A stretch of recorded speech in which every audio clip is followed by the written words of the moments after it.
Një rast i çuditshëm është raportuar në mediat e Suedisë. Një jetuese e policisë me përjardhje shqiptare po dyshohet se ka mashtruar vendin ku jeton dhe punon. Në një nga rastet, autoritetet kanë zbuluar se një jetuese policore ishte paraqitur e sëmurë për 3 vite radhazi, menjëherë pas përfundimit të pushimit vjetor.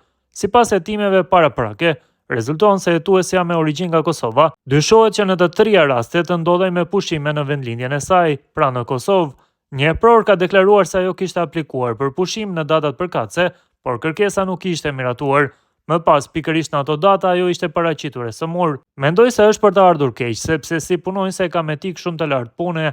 Në historikun tim të prezencës në punë, përndryshe nuk jam pothuajse asnjëherë në pushim mjekësor gjatë vitit, ka deklaruar ajo gjatë marrjes në pyetje nga policia e cila ka hapur një hetim.